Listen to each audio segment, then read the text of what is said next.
So welcome everyone once again to Matri Satsang of Sri Anandamayi Ma in the presence of her paduka that she wore on her feet.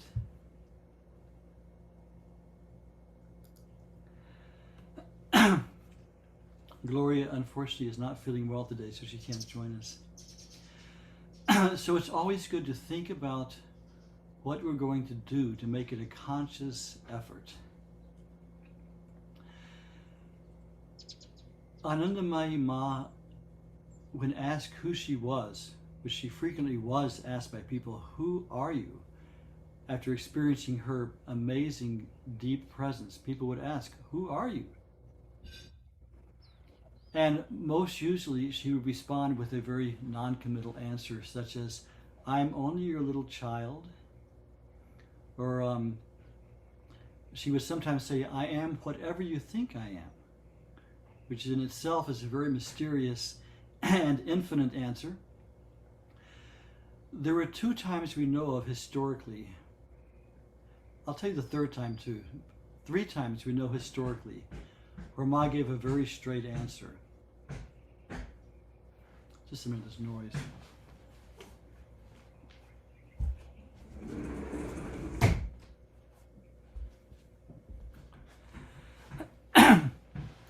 The first time we know of is in her early years in the 1920s, still living with Bholanat, when a relative asked her very pointedly, who are you? And she answered, Purna Brahma Narayani, the fullness of divinity in human form, relatable form. And she gave that answer one other time only, when she was quizzed by a very famous Swami again and again and again. No, Ma, tell us who you are, who you are. Finally, she did say, Purna Brahma Narayani. But I think one of the most relevant answers is when she was asked by Bhayaji, Jyotish Chandra Roy, who we look on as the perfect devotee, one of the early devotees. She replied, I'm going to put on the sound. Please remind me before I get to put on the other sound when we sing. So she was asked in the early days by Bhayaji, who are you? And she said, I am the Vyakta Rupa. That means the manifested form of the longing of mankind. She said, you, Bhayaji, representative of all humankind, you longed for this body to appear, and this body appeared. And she went on to say, this body is not a result of karma, as is your bodies. So she was a free being who came at our humanity's insistence and longing. So because of that, that gives her such a universal definition. She belongs to everyone. She said many times, it is impossible that anyone anywhere is not my very own. Ma told us that. So if a person has another guru, which most people did, there's no conflict. Ma is your very own. If a person is a different religion than Ma seemed to be appearing as a Hindu, but she was so universal in her teachings. And she said many times, I'm a Christian, I'm a Muslim, I'm a Sikh. If you have a different religion than that, it doesn't matter, there's no conflict. Ma is our very own. Ma belongs to every sentient being, not just human beings. If you're a grasshopper or a duck or a stone, Ma is your very own mother, guiding everyone. So because of that, she's infinite. And we all know our own definition of Ma in the way we've related to her and the way she's called all of us, because she has said many times, and I never tire of saying, that we cannot even think of her unless she first thinks of us. So she thought of us, she's given us her grace, and we're here because of that. So I think from this point, the important thing is we need to learn how to respond to this grace, to study her teachings, to study her life, and see what she requires of us, what she suggests to us for our spiritual upliftment and improvement and realization, which is why she came. She came for us to realize God. So that's pretty much the plan for this meeting always, is we want to learn more of Ma, relate more to Ma, learn how to invoke her more perfectly and thoroughly and deeply, and be guided by her, not just her teachings, but her very presence. So, and then another reason we started this satsang is so we can have community together. Because those who have been touched by Ma, when I travel throughout the world and the mission I've had sent by my ashram to be an acharya at this ashram, I've met so many people who had experiences with Ma, had nowhere to go to learn more, to be with people of like mind. So we started this satsang so we could have community together. All of us, people who of Ma has turned our lives upside down and made us crazy by the view of, in the view of the world. So we crazy people can be together and support each other and encourage each other and learn from each other. So this is the other reason. So because of that, we'll do introductions. We want to do introduction of everyone here. So let's start with myself. For those who are either watching the video for the first time or here with us for the first time, my name is Mangalananda. Ma Anandamayi gave me the name Matri Prasad, which is still my favorite name, but it was changed when I was later given more initiations through Ma's lineage, and Swami Bhaskaranaji and Swami Kedarnath gave me the name Mangalananda. And I received Diksha from Ma's own hands in 1973 in the Vrindavan ashram, and have been living in her lineage ever since. And I was appointed to the post of what's called Acharya by Ma Sharanam ashram, and the ashrams in Indore and Bharateshwar also. That just means I'm supposed to share Ma's teachings with whoever I can in whatever way is appropriate. So that's who I am. Now, my co-host today is Pragya Hallstrom, who is the author of the book which has become a classic in Ma's literature, Mother of Bliss, and also the editor of the book we'll be reading from, The Gospel of Sri Anandamayi Ma, and also runs our ashram in Amherst, Massachusetts. So Pragya, will you say hello? Jay Ma, so great to see you all. Yes, here we are in front of Ma's altar here in Amherst, and I feel very honored and blessed to be able to welcome people into our home for various programs, and also to be on Zoom. We're just discovering that, Ma, of course, created Zoom, and we now see that the benefits of that are that we can be in satsang with people around the country and around the world. And we're so grateful for that. So, Jai Ma. Jai Ma, Pragya. It's really true. We are grateful for that. We both, she had an East Coast group, I had a West Coast group before COVID. And when COVID came, we went on Zoom, and it caused so much more of an outreach. It's really wonderful. Oh, and I need to do the disclaimer. We are recording this, and we do post it to our website on YouTube, which is called Anandamayi Ma Satsang West.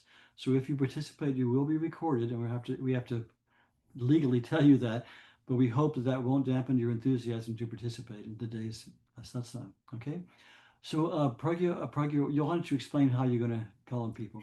So, I'll call on people to introduce yourself. And at this point, you'll unmute yourself and just say your names and where you're beaming in from to our satsang. And later on, then we'll turn our mics off, and later on, we will have a sharing time where you will again unmic yourself if you'd like to share.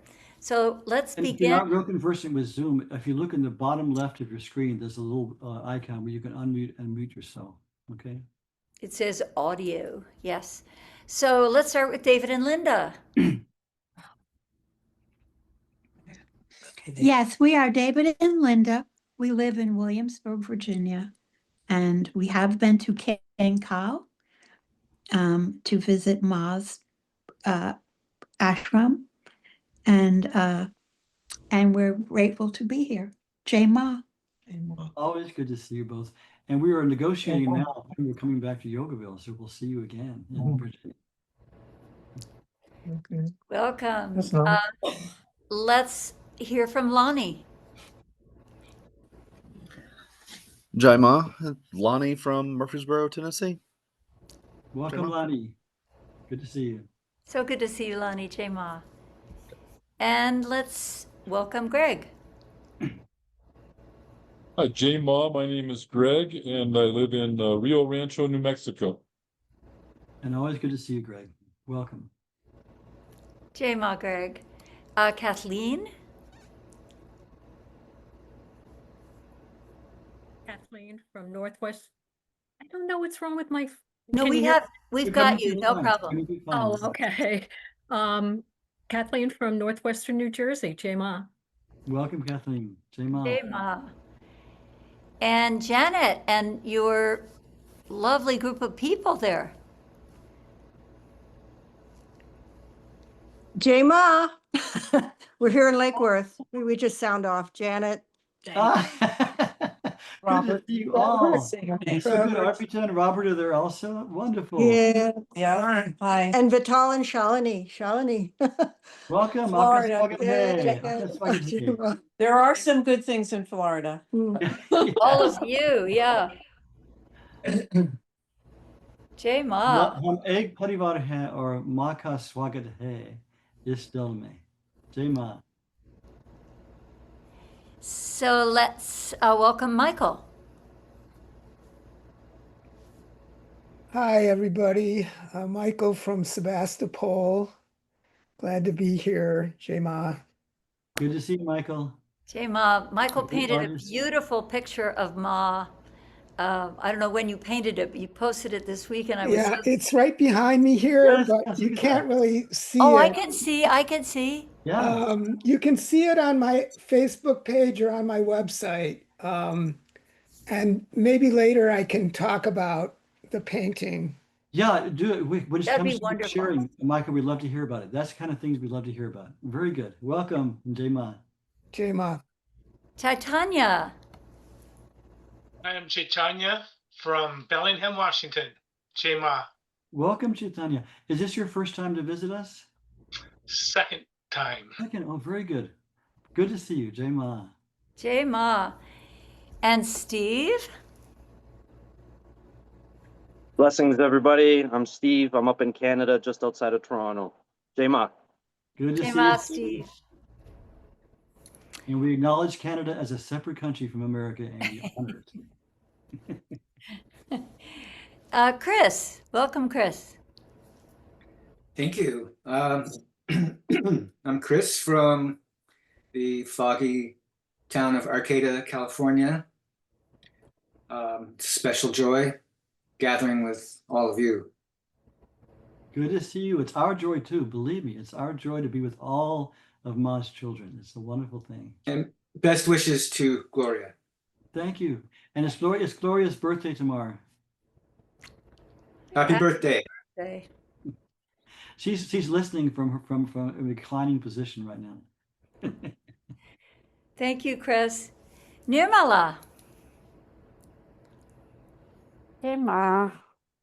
I'm in windy Seattle, and my internet seems to be going in and out. So I will do my best to stay here. Always good And to see you, and you what look was coming through perfectly clear and oh, wonderful, good. wonderful. So I am in the process of finding flights and getting my everything together to go on the retreat in January. So I'm very excited. I travel a lot by myself, but I never thought I would be going to India. That is so good. I'll be there at that time too. Also, let's talk about that more in the chat. Also, good, and in our sharing time later.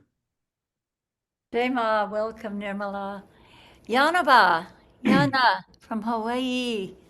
Jai Ma, Yana in Hilo, Hawaii. Jai Ma, Yana, aloha, and Jai Ma, and always good to see you. Jai Ma, Yana. Okay, I think that's everyone. Very good. So let's start with reading both Ma's words and confirming that she is with us, hearing us and guiding us. and also what a few other people have to say about her, because all these things are to strengthen our faith, that we know Ma has touched us, we feel she's real to us, but it's also good to hear about people of high spiritual stature and understanding and vision, and how they observed, how they perceived Ma, which is also just to strengthen our faith.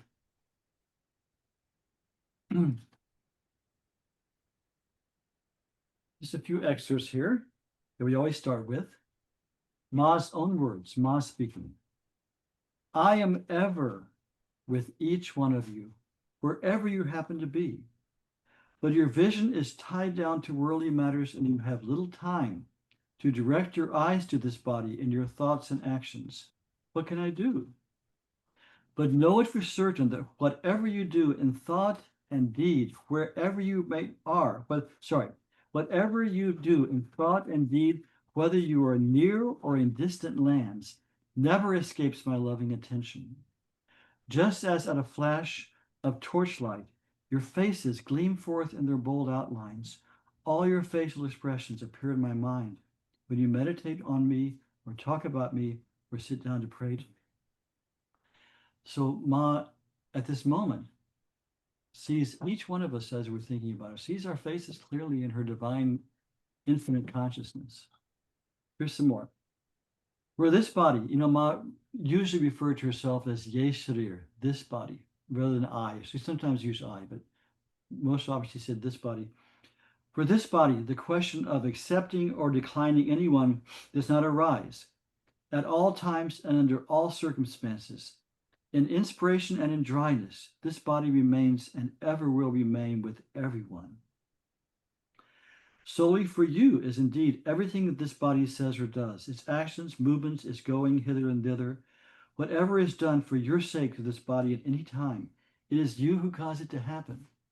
And see, this further reinforces the definition we talked about in the beginning, how she was called down into manifestation through our longing. So she came, in a sense, to serve mankind. So it was our needs and desires that called her from place to place in her incessant wandering for 50 years, from 1932 when she left Bengal for the first time to 1982 when she left her body, never stopping moving because she was just called by people's hearts, and she was just showed up where people needed her. For one who knows me, I am one with him. For one who wants to know me, I am very near to him. For one who does not know me, I am a beggar before him. So she wants us to know her. This body responds to the fervent cry of those who have never even seen it. Very applicable. I am especially in need of those who are unable to shift for themselves and have none to prop them up in their spiritual life. I do not wait for your spiritual readiness. Like the flowing Ganga, that's the river Ganges, I go on bestowing my compassion on all. See, when Ma says I, usually she's speaking through her very, very universal identification. It is a supreme fact that this body has not come into being to reap the fruits of past karma.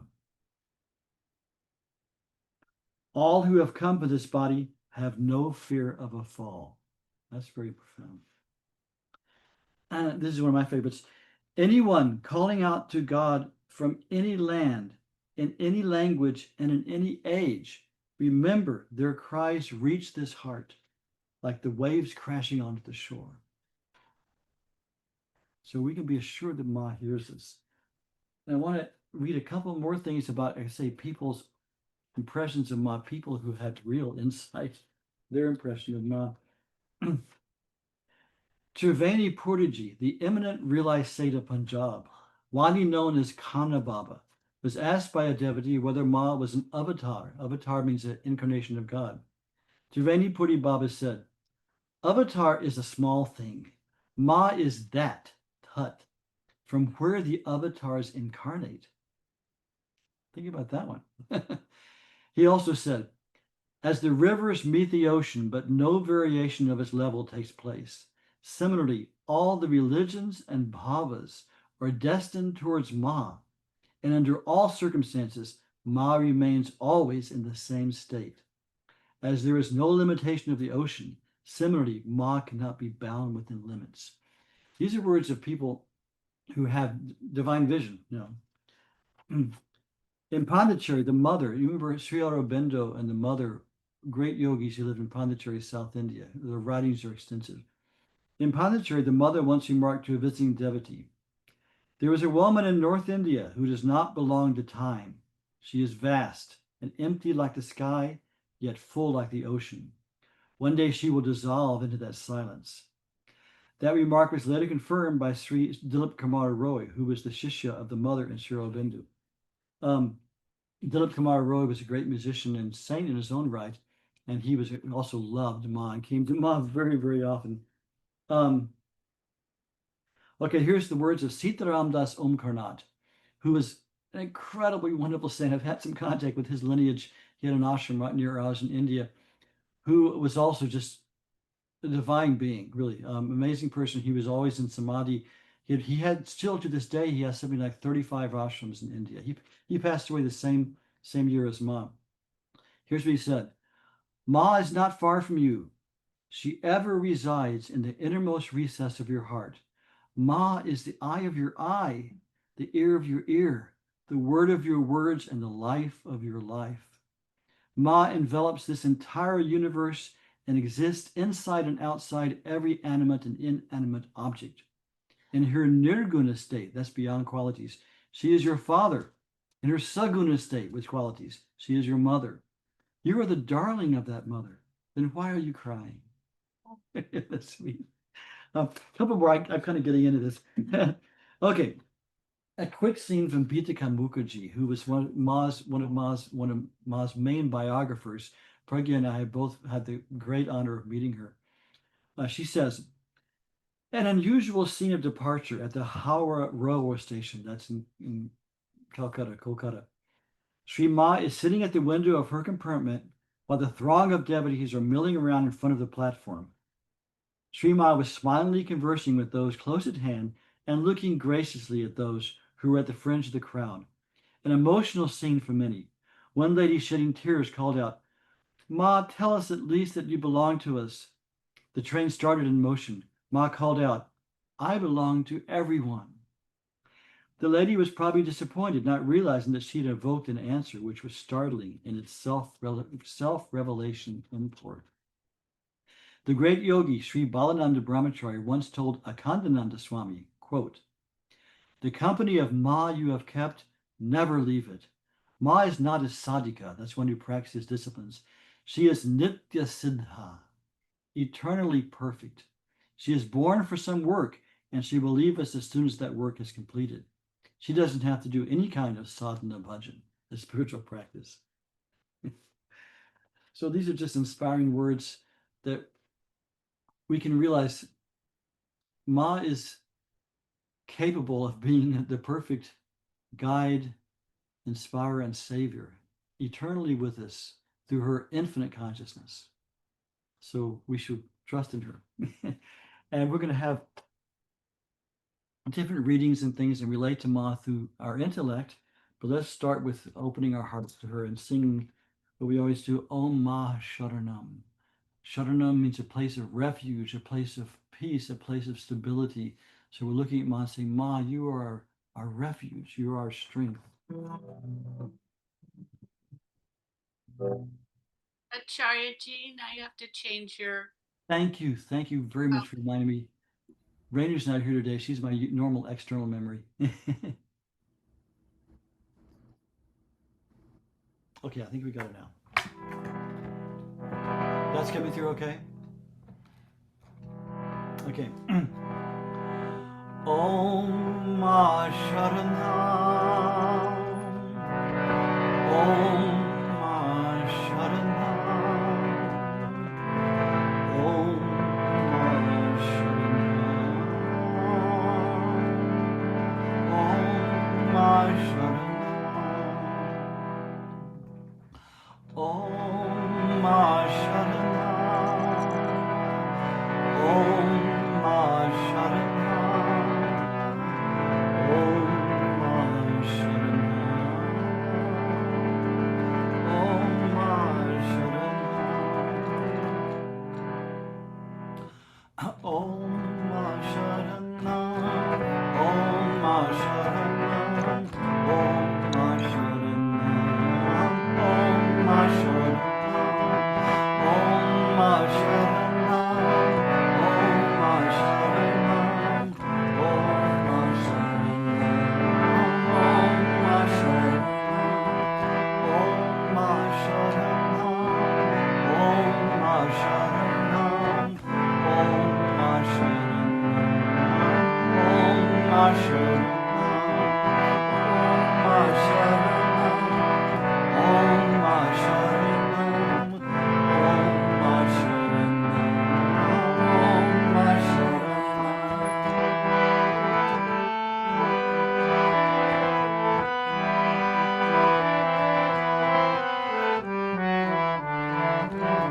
Anandamayi Ma, Anandamayi Ma, Anandamayi Ma, Anandamayi Ma.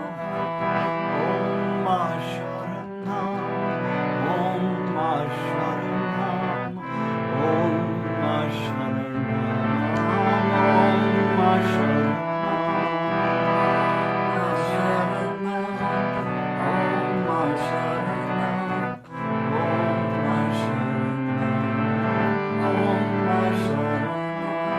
Sharanam, Om Ma Sharanam,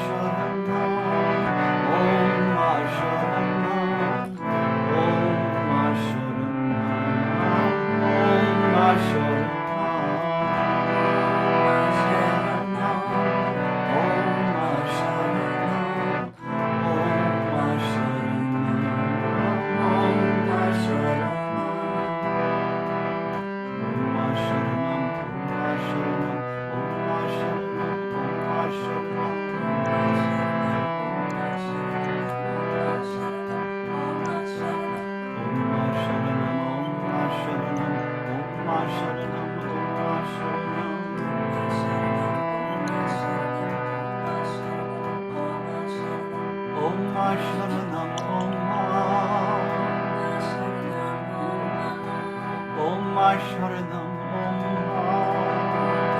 Ma Sharanam, Om Ma Sharanam,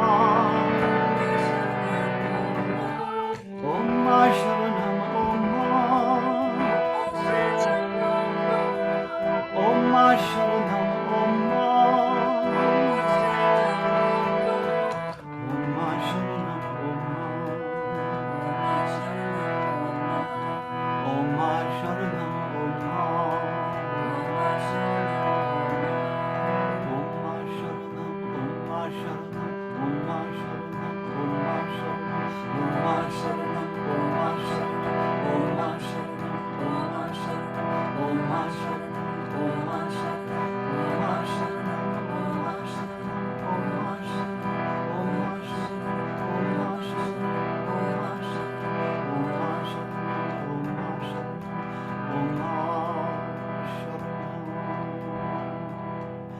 Last time all together. Om Ma Sharanam. Om Ma Sharanam. Om Ma Sharanam. Om Ma Sharanam.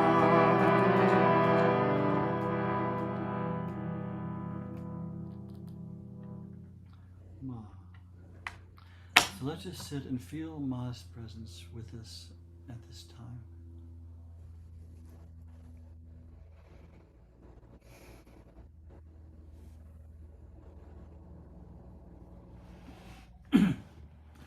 I like to read excerpts just from Ma's life to see how she passed her life in this world. I want to read accounts from two different Westerners. Who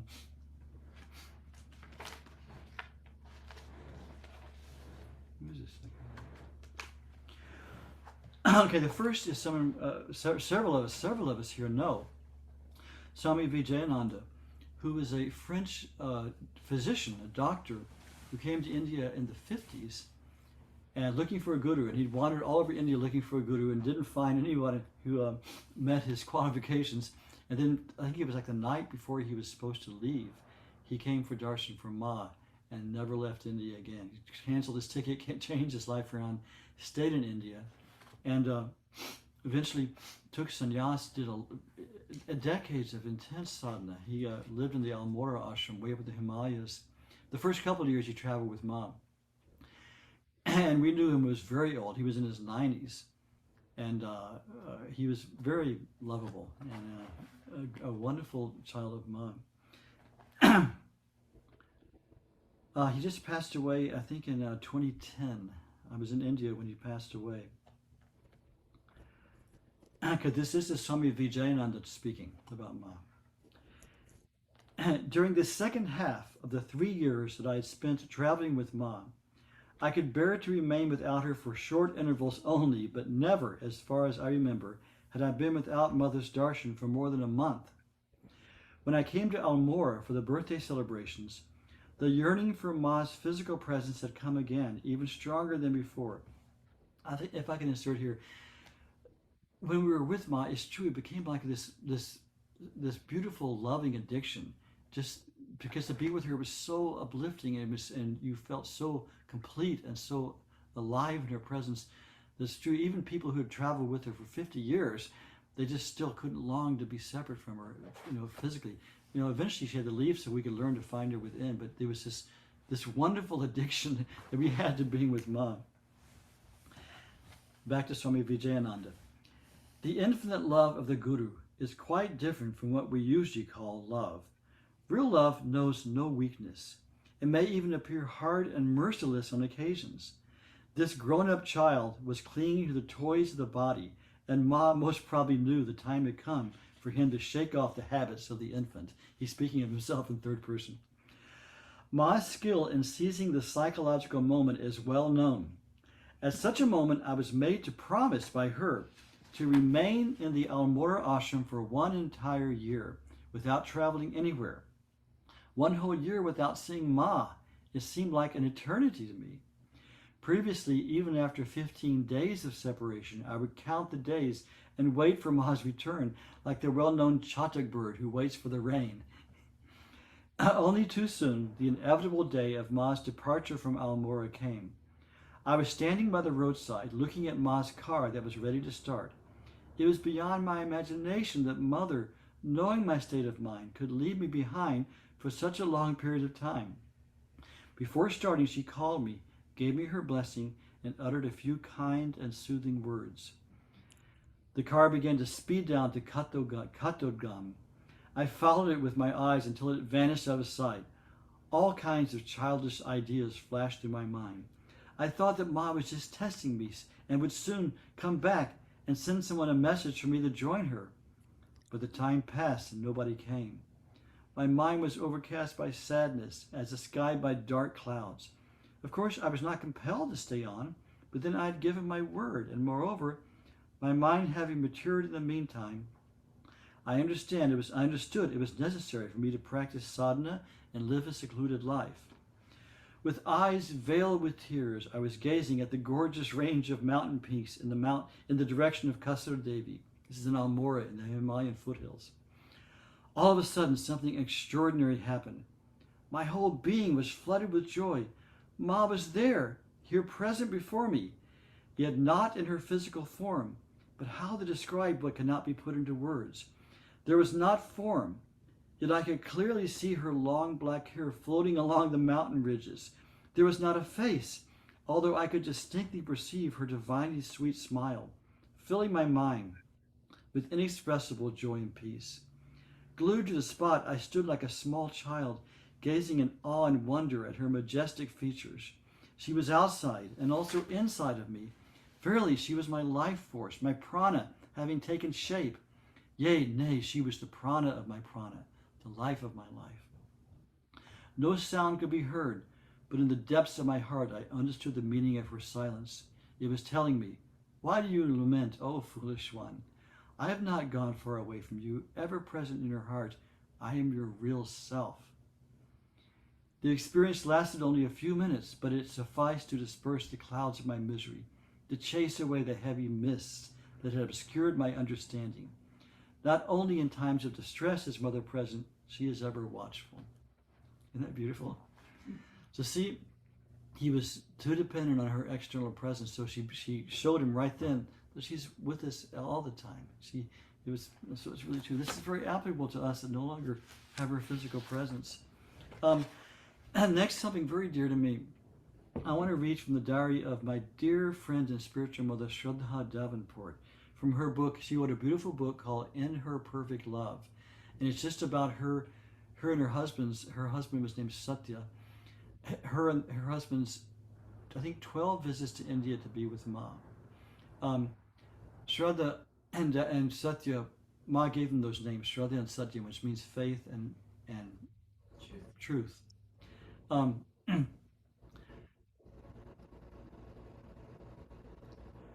Her whole life was Ma.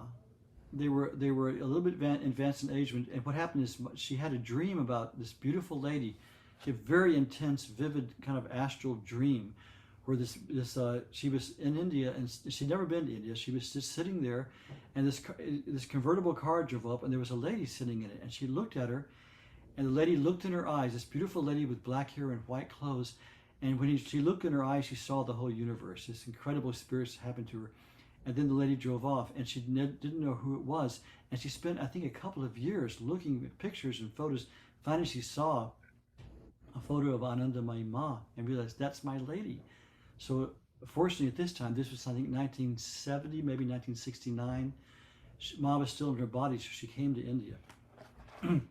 So this is an excerpt from her diary.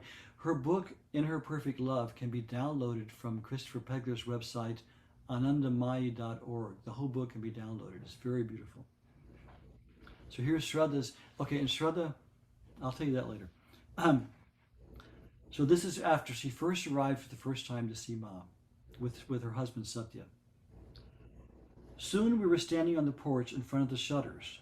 Then someone opened the shutters, and I could see Ma at the far end of the large hall.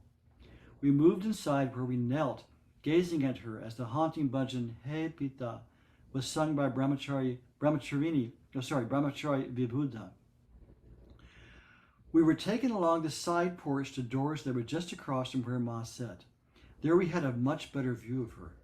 My joy was complete as I knelt with folded palms. Tears of happiness ran down my cheeks as I smiled, and I said to myself, it is really happening. I'm really here. This is the greatest moment of my life, and I know it. It's good to know that it happens. As I looked at Ma with her beautiful little hands together in namaste, I thought she was greeting someone behind me until my husband told me otherwise. Then she took one corner of the yellow towel which lay around her neck to wipe a tear from her eye. Now my own tears came in a torrent. After some time, everyone arose and stood as Ma went out a door near where she had been sitting. Then someone told us to come to the front as Ma was coming out to greet us. We could not believe it, but there she was, seated in a tiny pandal in front of the Satsang hall. We hastened to her feet, pranamed, and offered the fruit we had brought. Ma asked about our lives, our schooling, and what kind of work we did. I told her about the dream of her I had in 1960. Ma said, you have very good samskaras to be here. She confirmed my name, Shraddha, and said that she would check my mantra the next morning, because she also received a mantra in her dreams. She then gave us many detailed instructions for correctly living the grihastha ashram. That's the dharmic life of a householder. As we sat there at Ma's feet, I gazed into those wonderful eyes.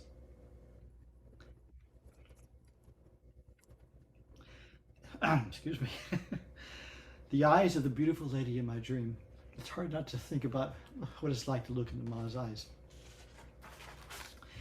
Then I experienced, this is very important, then I experienced something which I never dreamed of, a presence so familiar, but something unusual at the same time. It took a little while for me to understand what it was. Then I recognized a presence I had known all my life, one that I had never been without, but I had not identified it before or truly even thought of it.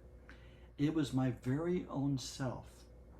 But now I was experiencing this same presence. It was myself, only it was Mother and her presence. Herself and myself were the same. Not in some abstract philosophical way. Excuse me.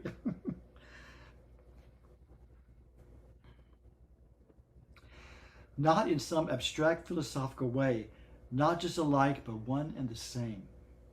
Now I knew where I belonged. The joy of my heart knew no bounds. As it was born of her, the mother of my heart. Should I have somebody else read this? Do you want me to read it? I can do it. How could it be that I'm so blessed? Only by her sweet grace could such a thing happen. For without her, I'm completely and hopelessly lost. I put my head down at Ma's feet, and she put both her small little hands on my head and blessed me lovingly. Then leaning forward and looking into my eyes, she said,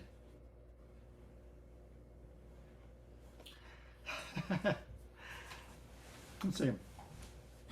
Looking forward, she said, "You are not new to me. I know you very well." Okay. Sorry. So let's think about this reading. It's so beautiful. I can't stop crying.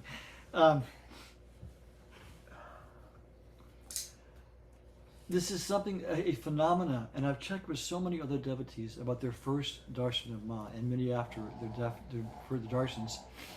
There was this uncanny feeling of familiarity. That we've always known Ma. I looked at Ma for the first time and I realized I've always known her. I've always known her.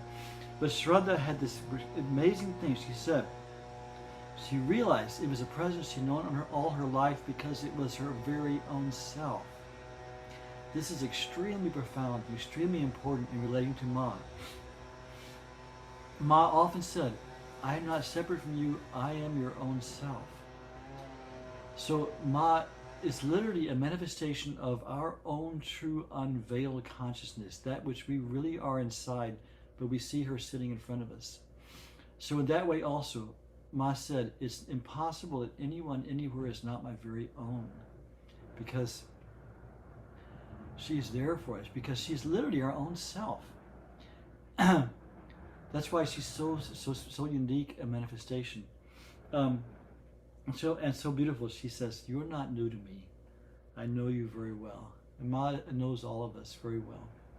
Whenever some of me, I read from Ma's attendants that sometimes some of us come to Ma and they would say to Ma, "Oh, she's someone new who's just coming for the first time."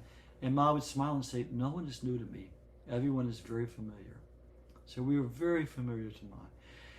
And the one reason this reading is so emotional for me, that Ma was, Shraddha was very, very dear to me. She was my spiritual mother. And she visited us many times in an ashram I was living in America. And Satya was also a very good friend. And when Satya, her husband, passed away, Shraddha thought she would pass away soon too. She lived another 20 years. And Satya had some kind of cancer, and he was being cared for at home. And one time she was cooking and she heard him fall out of bed, so she came running over, and he was sitting up on the floor looking at Ma's photo, and she realized this is the end. And Ma had given them both the same mantra. So she ran over, grabbed some Ganga jal, that's Ganges water, and some prasad from Ma that she had, put it in Satya's mouth, and she said, "Say your mantra, say your mantra." And she sat next to him saying their mantra into her ear. And then finally he looked at the picture of Ma and left his body. I told her that was the supreme duty of a wife. You performed so perfectly. And then she was telling me she was going to die for the next 20 years. But I promised her when she passed away, I would put her ashes in the Ganga, which is something that Hindus long for, because it's a very special blessing when your cremated ashes go into the Ganga. It's a very great blessing for the soul. I've done it with 3 different people. One, when I was traveling with Ma in the 70s, I did it for a friend of ours, their baby had passed away. And then I did it for our friend Hari Priya, an American devotee. And then when Shraddha passed away, I promised her for over 20 years, "Don't worry, Shraddha, I'm going to do this." So she passed away just a few years ago. Wasn't it our last trip to India? Shraddha? Yeah, that was. No, that was Burning Lace. Shraddha Oh. was a couple times ago. Okay. Anyway, a few years ago she passed away. And so she had on her will that I was to do this, and so her son gave me her ashes. So I got her ashes, and Gloria and I went to India, and we went. She left some money in an account for us to do this too. We went and we went to Kankal to her samadhi and fed. And we worked with the ashram. They arranged this for us. We fed many poor people in Shraddha's name, gave them money. The ashram arranged for something like 21 sannyasis from surrounding ashrams to come for a big bhandara. That's a feeding of the sadhus. And we with our own hands, we fed them and gave them malas and shawls and things. It was really wonderful, all in Shraddha's name. And I remember I kneeled in front of the group of sannyasis. I said, please, I told them in Hindi, I said, please pray for our mother Shraddha, in whose commemoration you've come here. She was a great devotee of Anandamayi Ma. And they all, ha, gee, ha, and gave their blessing. And then the ashram arranged for a wonderful pundit to go with us to the Ghat there in Haridwar. And we had the whole ceremony of blessing. It's so beautiful. And I did it, but the pundit did all the blessing, and then I put her ashes in the Ganga. And so this reading obviously is very much affecting me. Okay, so we've heard that. We want to have Pragya's reading, but first let's do this. We found a really wonderful compilation video of Ma made by a devotee we know. We watched some of it last month, so let's watch a little more. And I hope the sound comes through this time, because last time the sound didn't seem to come through. Let's just watch Ma moving around. It's so wonderful.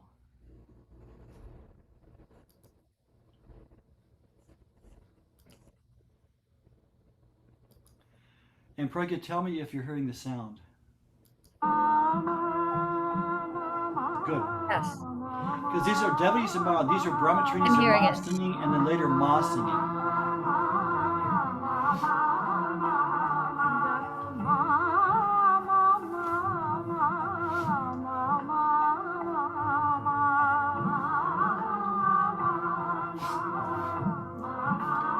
Some of these movies were shot by Satya, Shraddha's husband.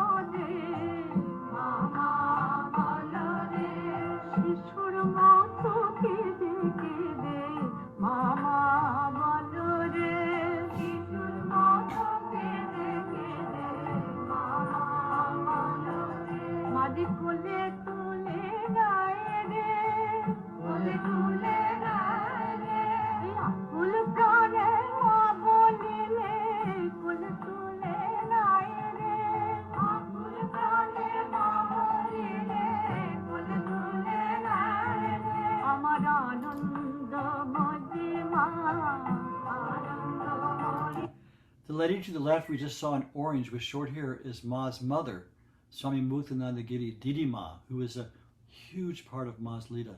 And for those of us who are devoted to Ma, we should always remember Didi Ma. She's one of the pillars in Ma's manifestation.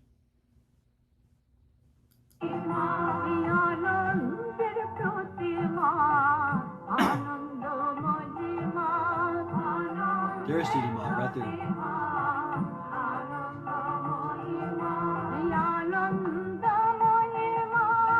There's Didi Ma.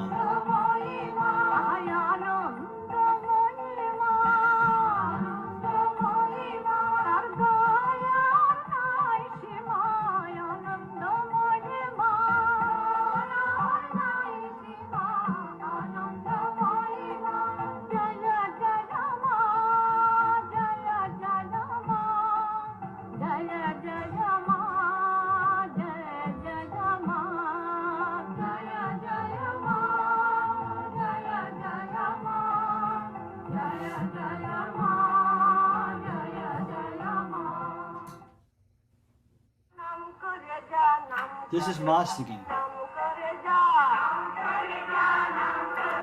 This is Ma singing, and she's singing Nam Kura Jai. It means be victorious through the divine name. And they sing Sitaram say Nam Kura Jai. So she's singing about the divine name.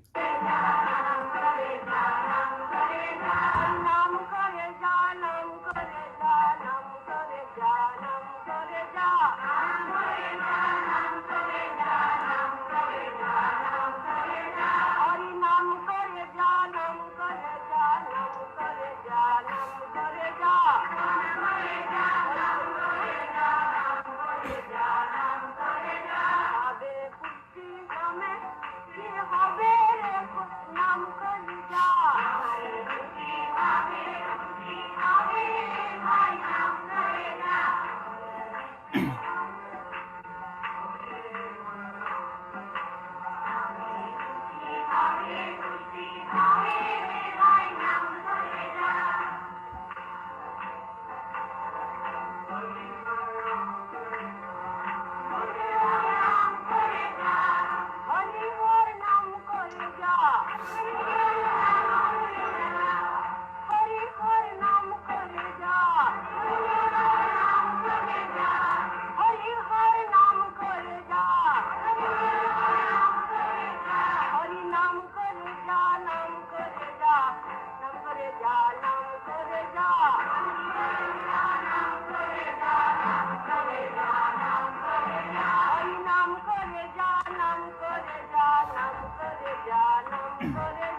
The lady right there on Ma's right is Guru Priya Devi. We just called her Didi, sister. She was with Ma from the very early days. She was one of the eternal companions of Anandamayi Ma that Ma brought with her in her Leela. She was totally devoted to Ma. Great, great, great being.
Okay, isn't it wonderful just to see Ma?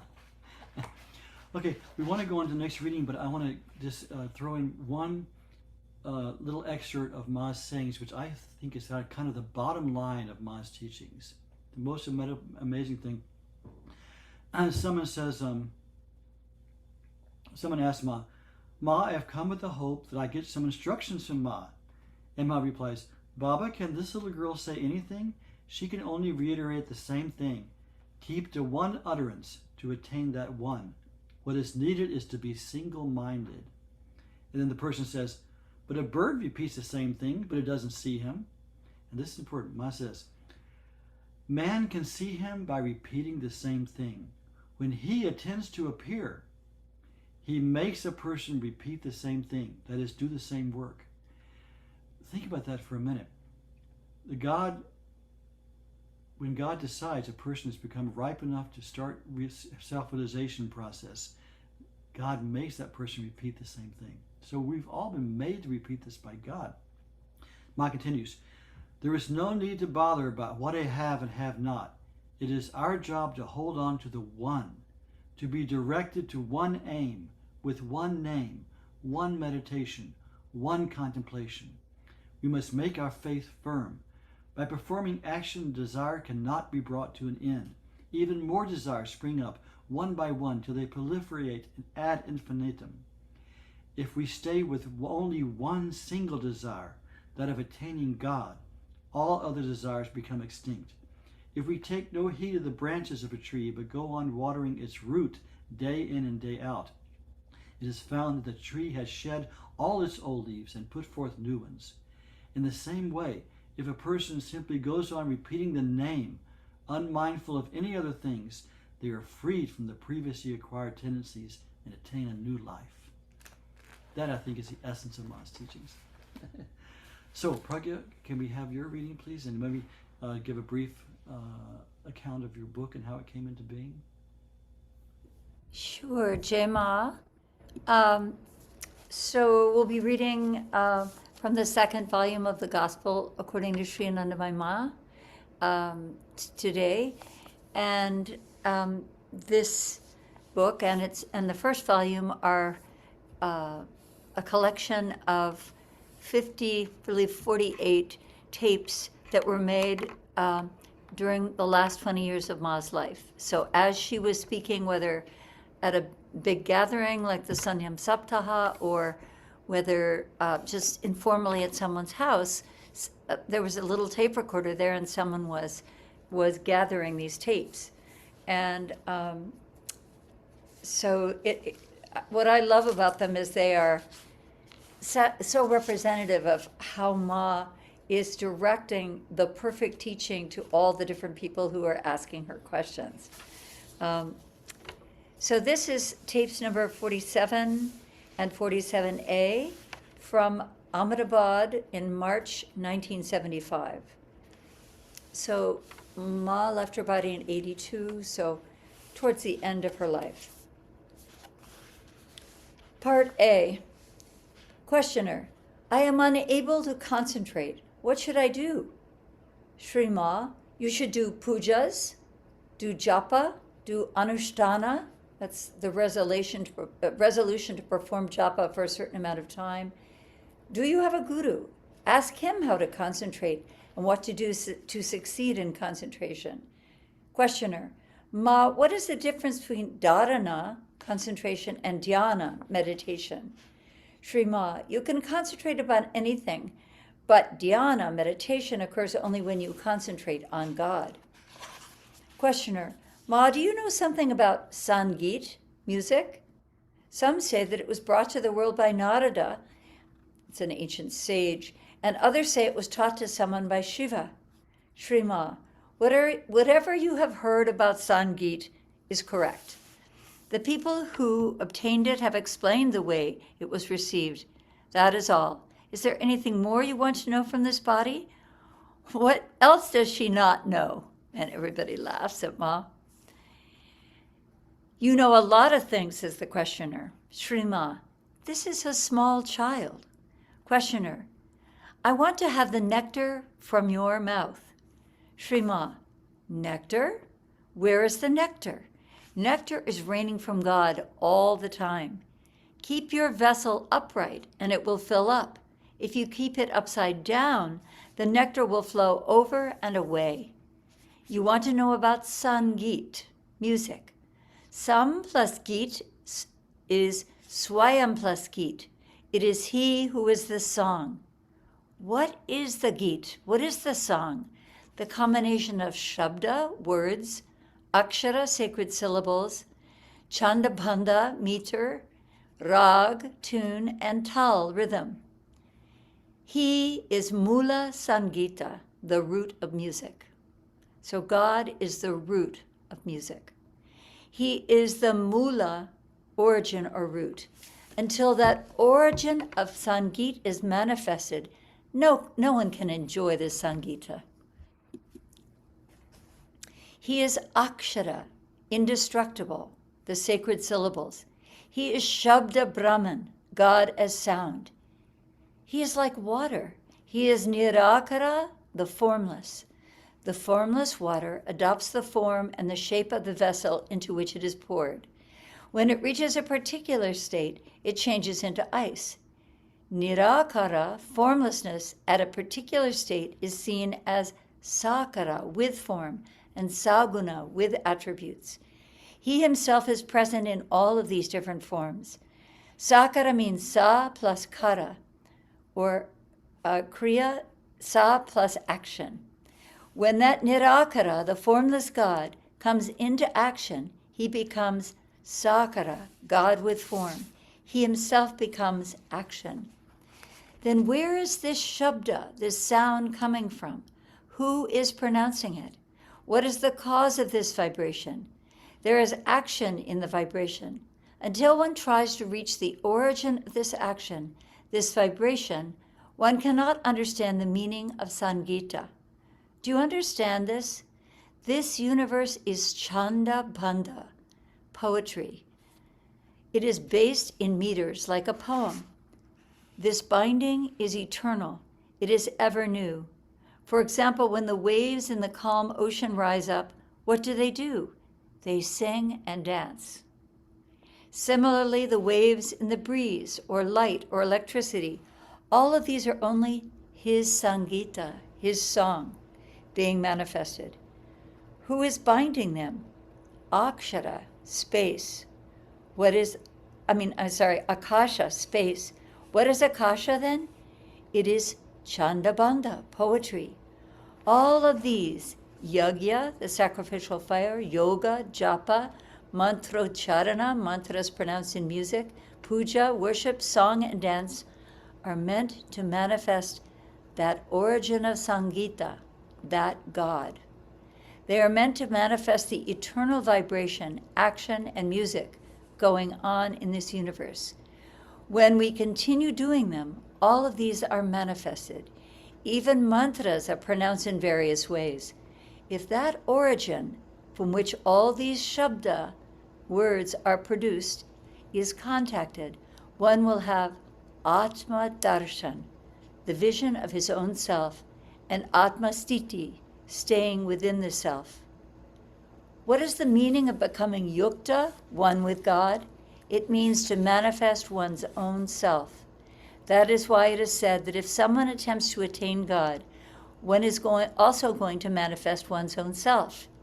If that self is contacted, that too helps in manifesting God. This is vijnana, wisdom. When they do mantra charana, mantras pronounced with music, what do these words do? They catch the feeling of the person.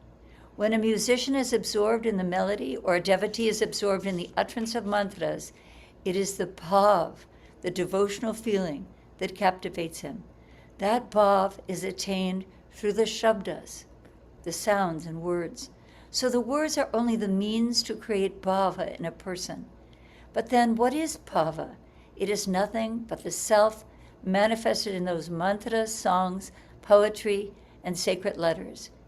Those words create vibrations in him, and the self absorbs itself into those words. When it comes to music, unless and until the self is touched, it has no effect. It's just words. This awakening occurs according to the state of the person's mind. To train the mind so that it can achieve this state where the self is easily touched and manifested, one should attend satsangs and listen to music, kirtan and bhajans. Once you achieve that state, the self manifests on its own. Once a self is manifested, God is manifested, because it is He alone in the form of musical notes. Jai Maha.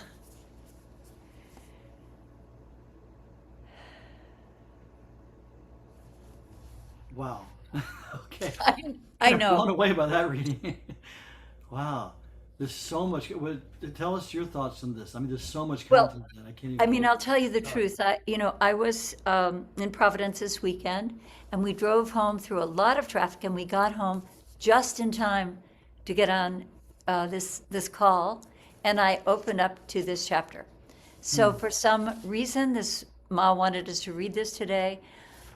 For me, to really deepen my understanding of kirtan, of bhajan, of devotional singing. I mean, that's been my whole life's work, and I'm still working at it. So I feel as though this is a contemplation on the meaning of sound and its origin in the divine. And as she said, if there's no bhav, if there's no devotional feeling, it's just words.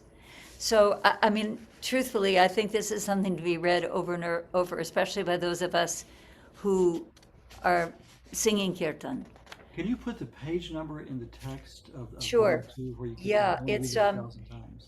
It's page 91 Page of 91 of Volume 2. Volume 2, yeah. Let me do that. What did you feel from it, Mangalanandaji? Oh, there's so much from that. I know. I'm from a family of musicians, classical musicians. Everyone in my family, father, mother, two sisters, are all professional classical musicians. I'm the only black sheep of the family. And so, to me, in India, all the arts are dedicated only to God. All the arts, without exception.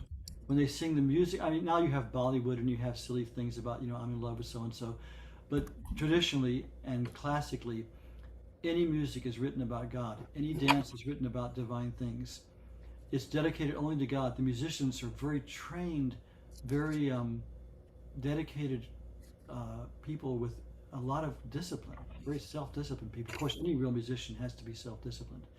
But it's all dedicated to God, because Ma says the reason for music is to come back to that source of where it came from. It is the divine manifestation of divine sound. And in India, you really see it. I've been at performances of young dance troupes who have these beautiful dance expositions of scenes from the Puranas, and they're like they make your hair stand on end. They're so uplifting and so beautiful, and the bhajans and the music are just beautiful. I met in my time in India. Going to India to the 70s. I lived for 12 years there at one point in one of Ma's ashrams, and I always try to meet saints. And I met a wonderful saint somewhere in Maharashtra who was a bhajan singer. He was a musician, and he was a professional musician, and he had students, and he taught music. But everyone said, oh, he's also a saint. And when he would sit and sing a bhajan, everybody would just dissolve in tears. It was amazing. I noticed it first time I came. I was just sitting there crying, and he came to a satsang with some other saints, and when he sang, I looked around, and there was literally not a dry eye in the house. That's an expression, but there was literally not a dry eye in the house. All these old swamis were sitting there just weeping like children because of his bhav. His bhav, his inner feeling was bringing that divinity through that music. And in Western music, it's become so separated that my parents happen to be very spiritual, but we hung out with musicians all my life, professional musicians. And you see in the West, when that gets separated from the divine contact, it becomes so egotistical, and there's so many prima donnas who have these huge egos and corruption, and then of course you get into West rock music and stuff, which is just associated with drugs and debased living.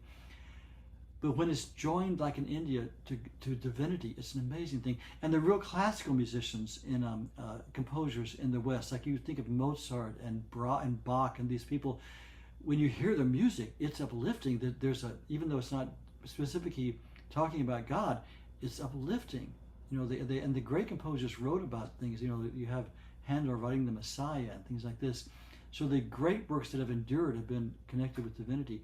It's such an amazing thing that Ma says so clearly. I want to read this 10 times at least, how she links it back, how this is supposed to come to God, to make you aware of God. Yeah. Also, another thing she said was interesting. She talked about, there was a question of what is dharana and what is dhyana. Those of you who are familiar with the great Yoga Sutras of Patanjali, he gave this outline in one of his sutras, which has been the basis for yoga ever since, where he beautifully goes step by step of what the different steps into ending up in samadhi and divine absorption is. The different steps are. And he starts, with yama and niyama, which are the external rules of conduct, and asana, pranayama, pratyahara, withdrawing the senses. And then there's dharana, which is what we all try to practice. Dharana is placing your mind on an object, on the object of meditation. It could be the breath, the mantra, we use mantra. It could be a yantra, whatever you meditate on. It could be a passage, or it could be a pranayama movement of energy. Putting the mind on it, and when it runs off, which it will, bringing it back. Runs off, bringing it back, bringing it back. 1,000, 10 million times. That's dharana. And that's all that we can practice with the will. We can't practice dhyana. Dhyana, what we call meditation, dhyana cannot be practiced. It's a spontaneous happening when dharana matures. When we're able to keep our mind on the object of meditation longer and longer periods, and we'll find it in every meditation. There'll be maybe 1 or 2 seconds of this. Sometimes it gets longer. Suddenly, it just flows effortlessly. That's dhyana. Dhyana comes from the maturation of dharana. And Ma said, interesting, she said, dhyana can't ever take place unless it's on God. You can't get dhyana meditating on, something abstract or worldly. Because many people meditate on worldly things. They're meditating on sex, they're meditating on power, meditating on money, But dhyana only comes from meditating on God. That's beautiful. There's so many points. Do you have any more points? No, I just wanted to say that it was hard. It was hard to know where to stop, because she goes on to talk about the unstruck sound and how all of this comes from the unstruck sound. So it's just a fabulous passage, and there's so much that we should, contemplate. Yeah. That's why it's so great to have these books. I mean, these people heard these things once going through their ears. Who knows how much actually stayed in their brain, So now we have it written down. We can go back and keep referring to it. So amazing. Yeah, Anahatta Shabda, the unstruck sound. See, these are like esoteric, deep, profound teachings. Maya's just like speaking like a child in a simple way to answer to a very mundane question, like how can we do so and so? And this stuff is brought out of her. Right. And so it's so amazing we have it written down now. It's so fabulous. Yeah. Good. Okay, well let's we've been going on and on with just the two of us talking. Let's open the floor now to discussion, to sharing. Now, but we always like to say we want to keep it on the subject of Anandamayi Ma, her teachings, our life connected with her, because there's so many things we could talk about, but we want to talk about just Ma. But we'd love to hear something. First of all, let's start. Michael, you had something to share about that painting. Yeah, but I want that passage. It was so incredible, and the when she mentioned the poetry, the Chanda Panda, that everything it's his poetry and the waves breaking and dancing, like in the as the metaphor of the this. I've never heard like a saint or spiritual teacher talking that way about the poetry of God and life. It's Yeah, just, wasn't that incredible? He said just every creation is his poetry expressing itself yeah, every moment. And you as an artist can appreciate this. And also it wasn't, she said, it's not just music and dance and sound. Also yeah. art. It comes from God and is an expression of God. Well, and that brings me to the painting that I it's hard for me to finish, but it's just about done. And I took it from this photo that maybe I can show you here, Yeah. which is a really crazy photo of Ma and Guru Priya Devi here. And there's a man back there leaning over. The man leaning over is Swami Paramananda.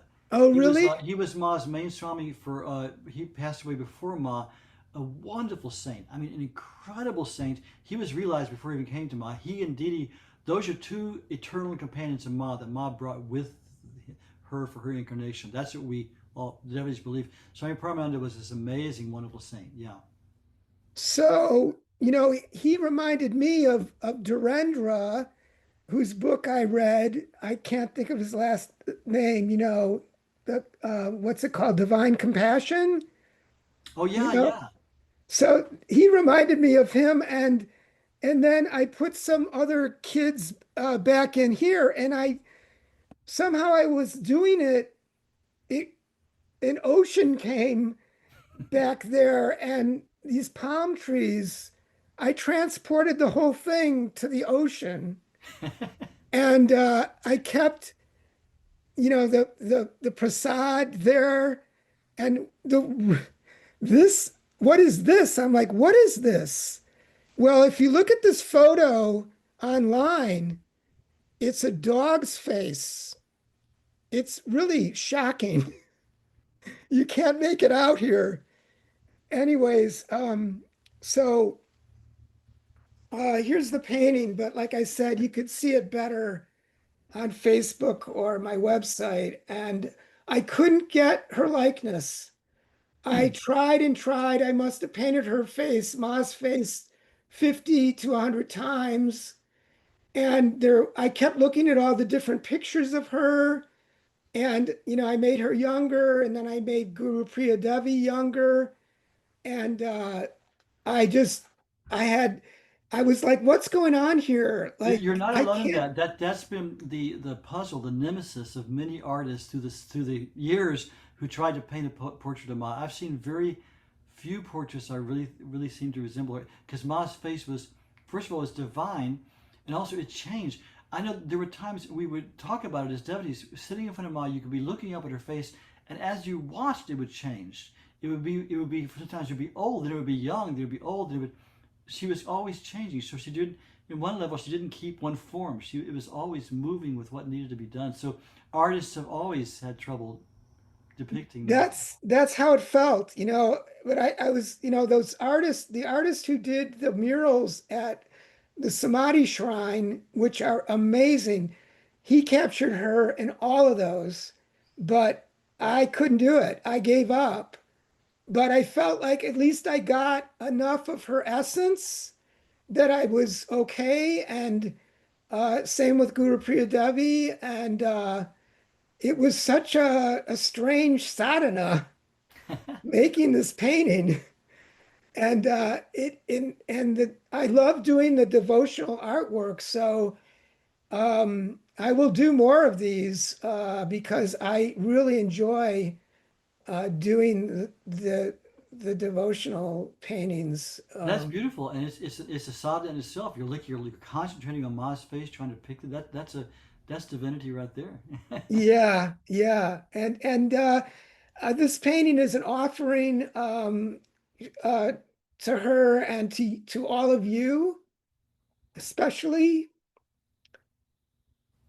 Pragna and Mangalananda. So Oh, thank you, Michael. It's beautiful. It's a beautiful work. It's a beautiful, beautiful sadhana in itself. That's fantastic.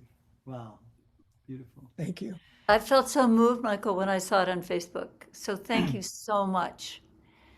And you know what you say about sadhana, it's like, I spent 17 years doing this, 17 years, seven, felt like 17, but 7 years working on this book. And it was such a joy, but it was contemplation of Ma's words in this case. And, worrying, was that the right choice? Or should I pick this word?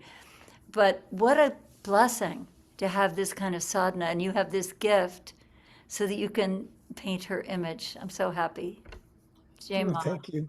Michael, do you Jai Ma. know Ekabumi Elik? He lives in Berkeley. I do. Oh, good, because he's also a sacred I met him artist. once. Yeah, he's a great artist. Yeah. Yeah, maybe talk with him more, and just palaver together. Maybe I'll see Maybe do him something together. next weekend at Bhakti Fest. Oh, okay. Yeah, he'll be there. Good, Yeah. good. Very cool. Okay, thank you so much. Thank you, Michael, for your contribution. That's great. Does anyone else have anything? From all the readings we've done, all the talking we've done?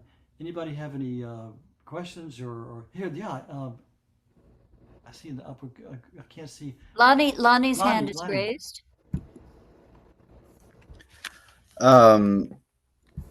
First of all, Michael, that is a beautiful painting. And I'm gonna look you up online or on Facebook to get like a better view of it. But I'm definitely going to save that one to my photo gallery.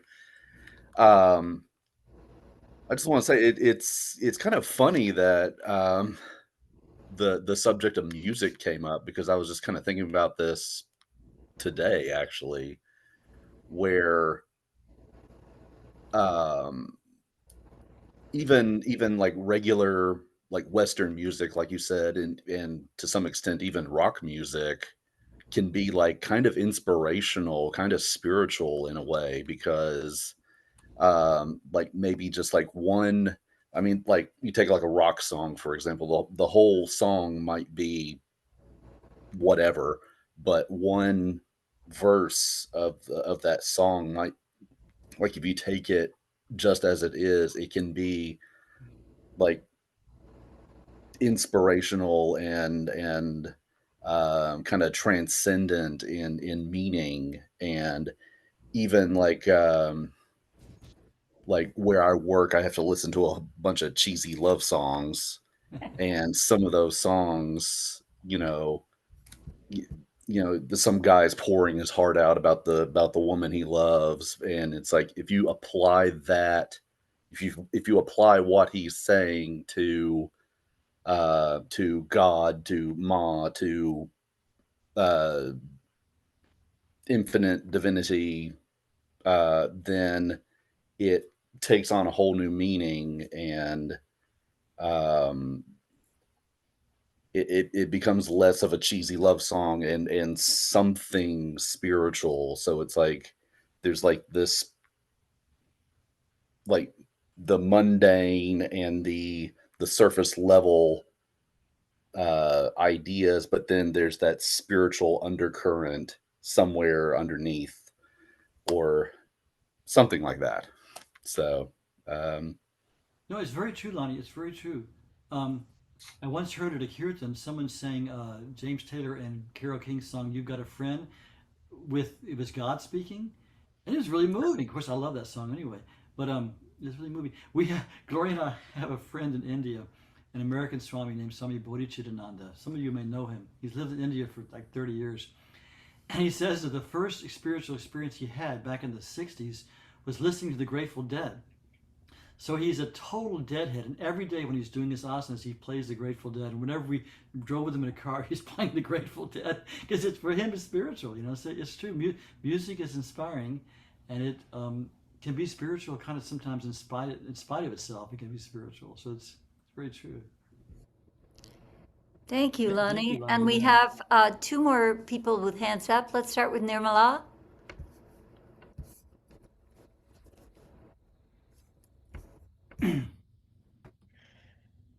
Ah, that was very profound, especially as I am a retired ballet dancer. And speaking of art from that sacred place, I recall that when I got on stage, it was beyond me. It was beyond me. And I have noticed that while reading your books, Pragna, that Ma is really coming forward more, or I'm more open, because I was reading about sadhana the other day, and it was as if she were speaking directly to me, and I got it. Like, you know, these are keys to, it's like unlocking a lock, any kind of lock. You have to do it in a precise order. You can't fudge it. You can't, you have to have the right key. And hearing these words today, I I heard the words, but I feel like I didn't necessarily hear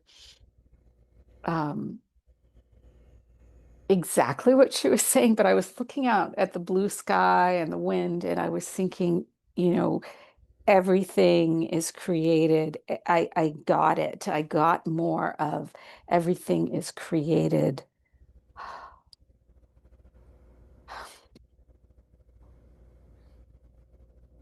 by those connections. I don't even have words for it, but the sound and the love.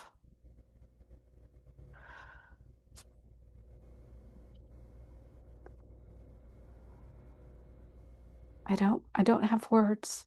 Just I think you got it, Nirmala. Looks like you got it. Doesn't matter the words. Yeah, we Yeah. feel you. Thank you. Mhm. Yeah, yeah. Oh, You know, and I just wanted, in case I forget, Gloria, happy birthday. oh, And your birthday is on Diwali, and I think I heard you singing anyway. yeah. You just said thank you for the little voice in the cover from behind under the covers over there. um, Thank you, Nirmala. yeah, thank you, Nirmala. Um, There was something, just one so other we thing. have, Just a second, there was something out that she reminded me. I was going to say. Oh, you know, Ma always tells us the important thing for spiritual awakening is to try to remember God all the time. And she said the one thing that is detrimental in this life is forgetfulness of God, which we all are in the state of constant forgetfulness of God. And there, you know, we talked about different practical ways to remember God through the mantra, through singing, through kirtan, through reading Ma's words. But it is true, just like you say, you were looking at the sky. If our mind is in the right place, we can just look at the sky, look at a tree, and now we can even think of this saying from Ma: everything is the poetry of God at every moment. We can remember God just by looking at external things if our mind's in the right place. So it's really true. Just looking at nature, we can see this is the poetry of God being expressed at every moment. Yes, and I have noticed that my ability to just in doing things around the house, in my work, you know, my mind goes off on a tangent, and I'm like, no, come back, mantra. See, that's And dharana. That's what we're talking about. That's dharana. Even not just during meditation, throughout the day, bringing the mind back, bringing the mind back, and it'll stay for longer and longer periods. That's very good. Yeah. See, ultimately, nothing is mundane. Nothing is separate from sadhana. Everything is sadhana. Every experience, every thought. Yeah, and everything can remind us of God. Thank you, Nirmala. Jema. So we have a hand raised in our Florida contingent. Is it you, Arpita, who would like to speak? Yeah, there's a couple of things. When you were reading about the sound and music, what popped into my mind was, I think I'm not a Bible expert at all, but isn't there something that says in the beginning there was the Word, and the Word was with God, or the Word is God? Made flesh. Yeah, Something in the like, beginning was the Word, and the Word was with God, and the Word was God. The same as in the yeah, beginning, yeah, which is yeah, interesting. It's the yeah. opening of the Gospel of Saint John, but it's also almost a direct quote from one of the Upanishads. Very interesting. Yes, True well, is that's true. just what popped into my head, and it's just different religions and different practices have different ways of expressing, I think, the same thing or similar. But also, Prajna, you were saying that there was something that you didn't read and it went into silence, didn't it? Or so I had a teacher that I went to a retreat with, and when he worked with meditation, his practice is to focus his attention on the sound of silence. Some people would call that when you hear like a sound in your ears all the time. What is that called? It's Tinnitus. what is it? Tinnitus. Tinnitus. Yeah, it's tinnitus or tonight. Yeah, tinnitus. I've seen the word, but I don't know how to pronounce it. But so it could kind of drive you crazy, but until when you start doing that, because you're usually not aware of it. But there is a sound of silence, so it's all seemingly connected for me, because that's he's a Buddhist, but it seems like it's all connect in my mind and heart. It's all connected. The way I practice or think.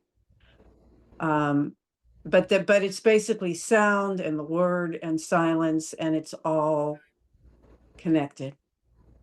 And then the second thing was when you were doing the reading, Mangalananda, about Ma's words. And I heard this from Swami Guru Sharananda also, or Sharanand, I can't pronounce his name, but he was saying that if you've seen Ma physically, which I have been with her, that you can't fall. And he actually said that to me personally, and I don't understand that. Like, I would like for you to explain what that means, because I don't understand it. I didn't understand it when he said that to me, and I don't understand it when you said it today. What does that mean? Do I understand it? I don't know. What is Yeah, that? I understand the question. Yeah. Ma said, those who, and we read it today in her own words, those who have come to this body cannot have a fall. Let me look at it. Let's look at it exactly what she said. Swamiji said to me, "You can't fall," and it like shocked me, because I feel like I'm in a free fall quite a bit of the time.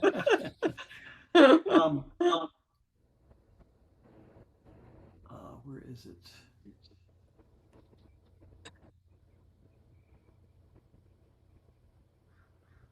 I don't get it. I just would Okay, well, like she something. basically said, those who have come to this body will not fall.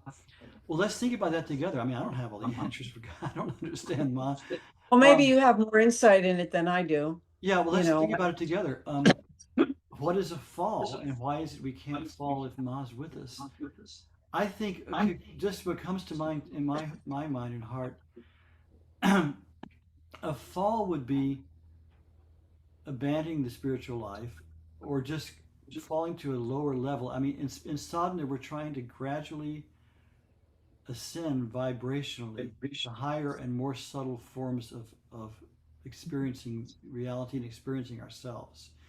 And if we're doing a daily sadhana, the mantras, the prayers we're using are literally raising the vibrations both in our body and in our minds and our hearts so that we are functioning on a higher level of consciousness. So I think a fall would be going way backwards and just getting into a very gross kind of lower chakra state of being again. Um, and also, I That think seems pretty intense. Like I mean, it seems like people, you know, they don't stay the same. Like if you get to a certain level, you may not be there all the time. You know what I mean? Like, oh, that's the human condition. Like it yeah, talks about with the exactly. gunas, we with the sattva, rajas, and tamas, we are throughout a day, even hourly, will be sometimes we'll be very much in tamo guna, sometimes we'll be in raja guna, sometimes sattva. You know, we go back and forth. Gloria studies the Sikh scriptures a lot, the Guru Granth Sahib, and she does this thing called Sahajpat, where every day they're reading from certain parts of the Guru Granth Sahib, and they talk about a lot about Manmukh and Gurumukh. Manmukh is a person, no, sorry, Gurumukh is a person who has their face towards the Guru, who's illumined by the light of God, and is walking in Dharma. And a Manmukh is someone who has their face towards their own mind, and they're just stuck in their little ego. And they kind of go on and on about how horrible it is to be a Manmukh. And at first I was thinking, boy, they sure are putting people down. But no, they're advising us to not be a Manmukh, to be a Gurumukh. Because within the course of, we've all experienced it, within the course of an hour, in the course of a minute, Yeah. we can be kind of like, the angel on one shoulder and the devil on the other. We can be in Oh, this yeah. wonderful divine state, and then something can happen and we'll be just, kind of groveling animals again. You know what I mean? Our mind can just drop to a lower plane in a moment. That's the human condition.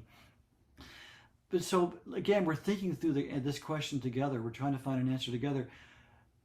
I think Ma may mean that if we're connected with her, which we are, all of us who have been touched by her and are here together thinking about her, we're connected with Ma. It means she'll put a bottom on that drop.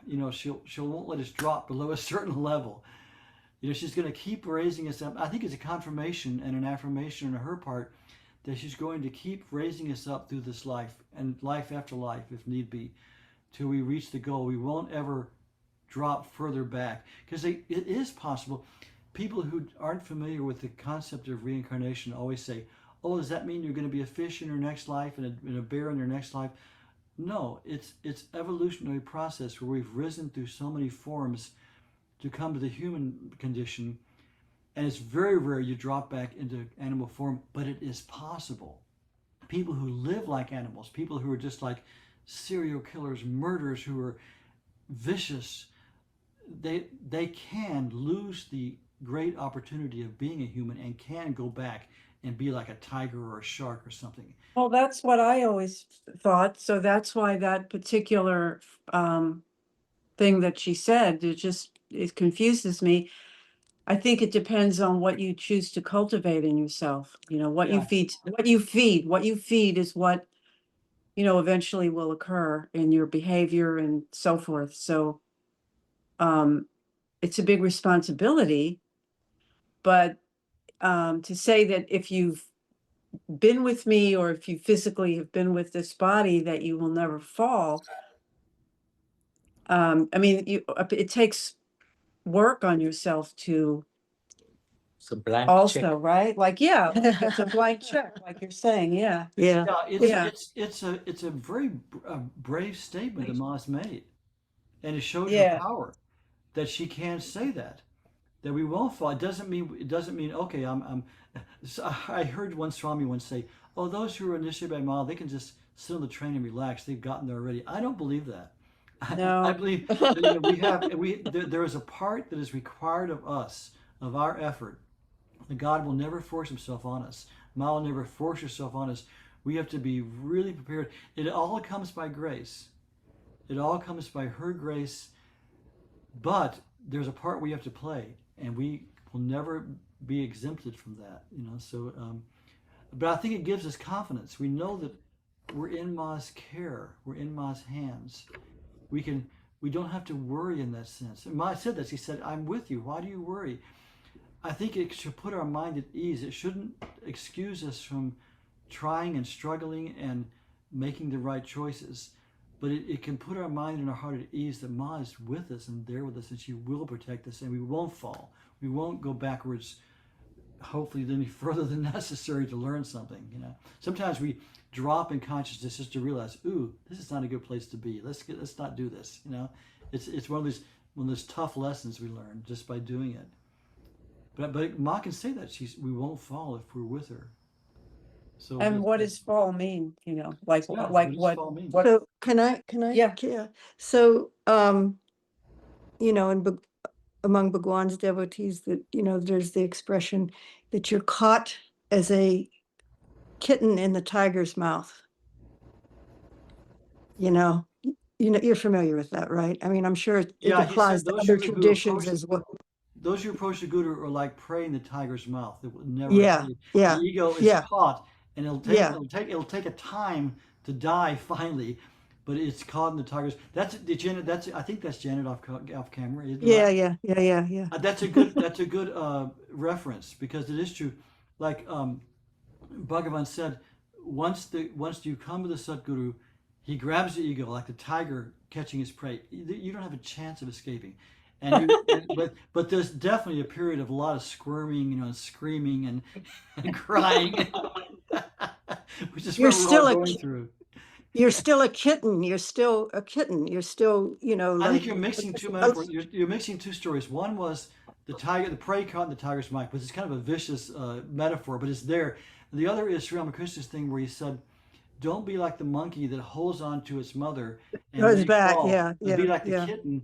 The mother takes the kitten in her mouth and In holds the it. So mouth. Yeah, because she's yeah. holding it, it won't fall." So she Right, said, right, be Ma's kitten and let Ma hold you in right, her mouth. right. Yeah, absolutely. So I feel,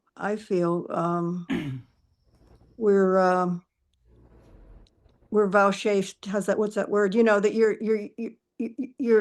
there's no more question or doubt, you know, of what the relationship is, and that it's eternal. Does that make sense? Yeah, I just don't know how that relates to that particular thing that she said about if you've seen this body, if you've been with this body, that you can't fall. Mm-hmm. So I mean, because what you're saying, you don't really have to have seen her to accept and embrace what you're saying. Yeah, So I don't see why. yeah.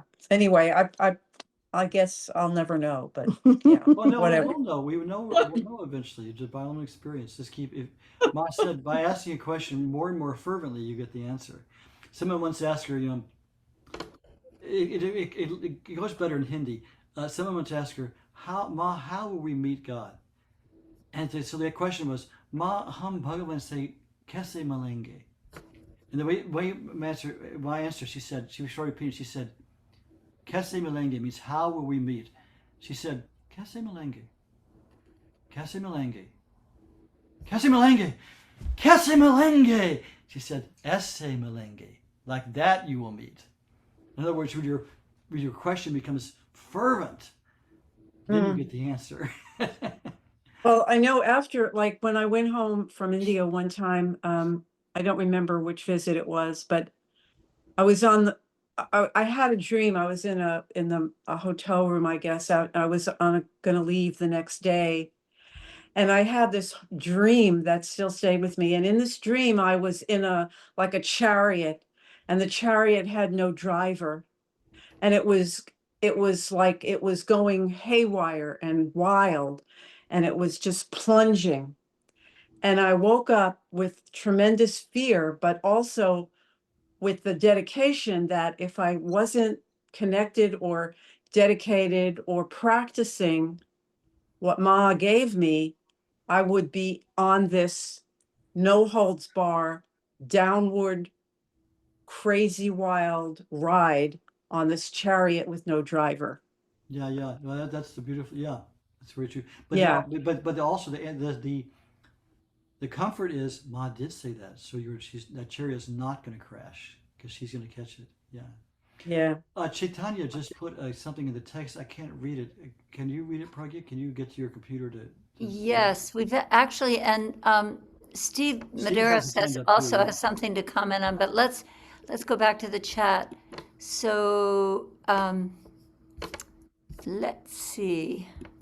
This is a really good discussion. There's a lot of good points in all these discussions. Well, Chaitanya said, I think Ma would say, what does not fall away, not fall mean to you? So that was Steve's comment. Nirmala says, her grace is protection for your journey, your jiva, and yourself. And Steve, who's about to speak, says, you can't fall from grace. We can never forget her once we know her.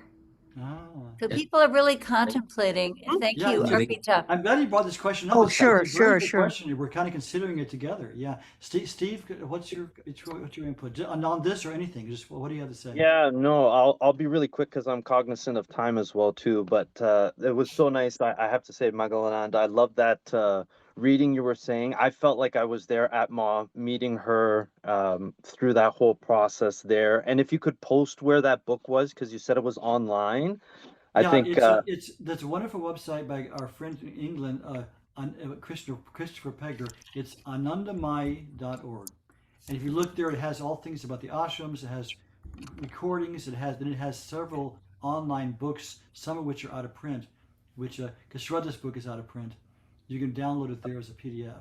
Perfect. Prajna just put it in the chat as well, so we'll copy it from there. But I just thought it was amazing as well too about sound. I've been obsessed with sound in this past month, and mantras, and especially like old ancient sounds. And I did have a question I did want to ask because I've just seen from different sources. Once you start getting into certain mantras, specifically, you should be very cognizant of what you're saying and how you're pronouncing things because it could possibly cause you harm. So I just wanted to hear if you knew anything like that with like early mantras or somebody learning Sanskrit that knows nothing. I just wanted some clarification there. Well, to me, that's a very relevant question because I am a Sanskrit nerd, a mantra nerd.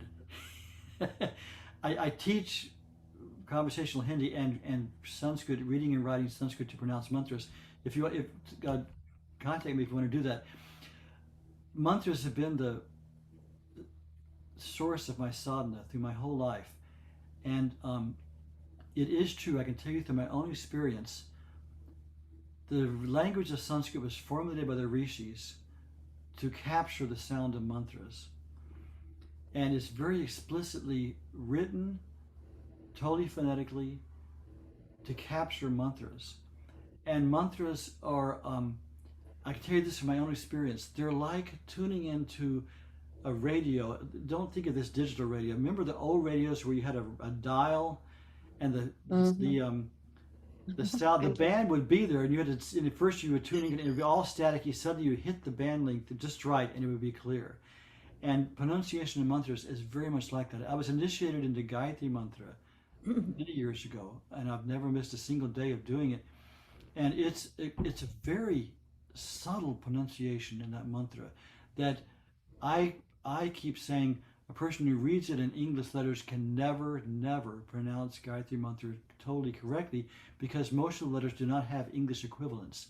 The letters in the Sanskrit alphabet many do not have English equivalents. And they're like, for instance, that one line. I always tell my students, tattoo this line on your inner arm. It's ta ta da da na. You're touching the back of the teeth with your tongue, which is not in English at all. You don't pronounce that way. So to kind of, let me get back to answering this question. Mantras pronounced correctly tune you into the Shakti of the mantra and the consciousness of the mantra much more clearly. Now, people like Swami Shivananda have said, a mantra pronounced correctly or incorrectly still has an effect. I don't doubt that. There's no doubt about it. And some Brahmins who can be very superstitious, as we all know, I love Brahmins. Brahmins are a revered group of people, but they can be very superstitious, especially in Maharaj ashrams. And I've heard them say, lower caste people are not allowed to pronounce the Gayatri Mantra because it will harm them if it's pronounced wrong. I personally don't believe that. I don't believe a divine mantra will ever harm anyone. I do know from experience that if it's pronounced incorrectly, you don't get as much of the desired effect. And a simple name like Ram, Krishna, that always, even if you're hammering and you hit your thumb and you go Ram, it will still have a divine effect because Ram is Ram. Literally, the sound is Ram. I don't personally believe that you'll get a negative effect from mispronunciation of a mantra, but it is better to pronounce it right. And the only way, if you really are working with mantras, you really, really should learn the Sanskrit alphabet. I teach it online, and this is an advertisement if you want to contact me. But any way you can, because when you can really, when you see Krishna written Krishna, it just looks like a word. When you've studied the alphabet and you see ka, very soft ka with ri underneath it, retroflex sha, retroflex na, Krishna, it just comes to life when you see it and you understand how to write it, do it in Sanskrit. Totally different experience. Does that answer your question? I'm kind of going on and on. It's kind of No, that was it was amazing, and you gave me a little bit of pins and needles because it was the Gayatri mantra that I was trying to learn first, and you said you do it every day. So yeah, I'll done be in it contact. Thank you. probably at least 2 million times. I say 3 miles a day of Gayatri. Used to do 10 miles a day, and I found through the years when I just realized, oh, there's a little slight adjustment I can make in the pronunciation. It'd be so ever so slight, and wow, when I get it, it just comes through so much more clearly. Yeah, I get classes like Gayatri Mantra. I just wanted to say that I got a message from Janet saying that Vitalji at Janet's house would like to say something. Yeah, let me say one more thing, Steve. Look online, Gayatri Mantra Mangalananda. There's a recording of a class I taught at the Yoga Farm on Gayatri Mantra recently. It's on YouTube somewhere, where I go through the pronunciation one at a time with people who haven't studied Sanskrit and try to get them to go through the meaning and the practice. It's like a 2-hour class or something. That might be helpful. Yeah, please. Who had a question? Vitalji. Can turn the computer around. Yeah. You can see it. No, it's not a question, let's but see. there was this discussion on fall on grace and Yeah. and somebody seeing Ma's body. Can tell that there's a beautiful video of Ma on YouTube where at one point she stops and she says, if there was only one thing you want to do, if I have to tell you what to do, and she says that think of God for 15 minutes, but at the same time every day. And I mean, so from a point of view of grace, that I forget it. I listened to it, very impactful at that time, and feels very. It's like something hitting you when you hear it. And then sometimes when you go and pick a flower, you think Ma said that. Think of the same thing one time a day. You're not thinking that. And sometimes in the bathroom, you're thinking Ma said that. Think of it. So she's kind of reminding you to get back to your own self, and she has done her work. That's what I think she means, that even if if you see me one time, which is a blessing, you hear me one time, it's also another blessing. Whichever way, I mean, we are so blessed to have technology, to hear Ma's words like or Pragnanandaji, and you showed today for her singing a song. So I think when she says that, I think she's trying to say that you see me one time, you remember me. She's kind of giving a blank check that at some point you will be drawn back to you because of my words. That's what I suspect she's trying to say. But it's mother, no? You don't know what is her Leela. It's different for everybody. Yes, thank you. We're continuing to try to answer that question among us. That's what's great about these discussions. That's very true. Ma said once someone has come to love this body, you can try 100 times, you'll never be able to put her out of your mind. It is true. And it is true, if we read Ma's words regularly, daily if possible, just a few excerpts of Ma's words, they'll always be rotating in our mind. And we can come to a situation where we need guidance and we say, what would Ma say about this? And it will come up. Oh, she says, you'll remember it because it's there in your mind. It's a really good thing to have. There was something else that reminded me of. Darn, when we were speaking, I was thinking of it.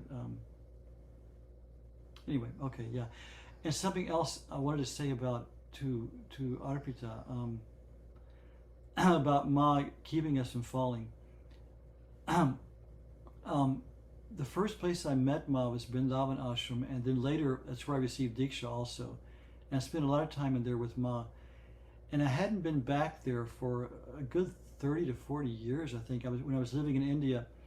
And one time I went with our Swami Kedarnath and some of the people from our ashram back to we were traveling with him, and we spent some time staying at the Vrindavan ashram. And I was amazing. I was just like walking, every step was like just pregnant with memories. I mean, everywhere I looked, I would see Ma still sitting there. And it was just so many memories of being with Ma. I remember something, literally every step of walking through the ashram. And then I thought, it's been all these years and I haven't realized God yet. And I was just, in one level, it was inspiring. And then I started getting depressed, like, oh my God, where am I? You know? And so I asked our Baba Kedarnath, who was like a father to me, and I said, Baba, is it really true Ma will not let us fall, not let us go backwards, not let up until we reach God, until we finally reach God? And I still remember he has this big, beautiful, soft eyes, and he looked at me really intently, and he said, how can such a thought enter your mind? He said with this great emphasis, he said, Ma will never let us go until she brings us to the highest, most perfect, most complete state. She will never let us go, and never forget that. And something, sometime when someone says something that from their heart, and it just went so deep into my consciousness, Ma will never let us go until she's brought us to the highest state. And it's up to us how long that will take. the more we apply ourselves, the greater benefit we'll get. Go kicking and screaming. Yeah, it's true. Kicking and screaming. The ego, that's why it says the ego, the self-preservation instinct in the ego is so strong, we can never kill our own ego. We can never kill that separatist totally. Only the guru can finally kill it. But the ego meaning that I am separate, I am separate, I'm separate. That can only go by the guru's grace. Mangalanandaji, I'm noticing that it's almost 6, but I see that Nirmala has her hand up, and Yeah, we don't, if we're having a good time, we don't have to stop on time. Nobody's going to fine us or anything. Well, I was in this discussion about having Ma's darshan and then and not being able to fall. I was thinking about a story that I read, and whether it is factual or a fable, I thought that it kind of it speaks to that. We're told that this human life is beyond the price of gold. It's priceless because of what we can attain in a human body. And I heard this story of this man who was in a bad car accident, and someone read his astrology chart and said, well, this man should be dead. And someone told him that his guru was Anandamayi Ma. And so I feel like that story kind of speaks to that, because if this life is so precious, then we want to be here in the body that we have attained for as long as we can, to go as far as we can in our liberation. And so Ma, being his guru, protected him on his journey, on his path through that life that he had.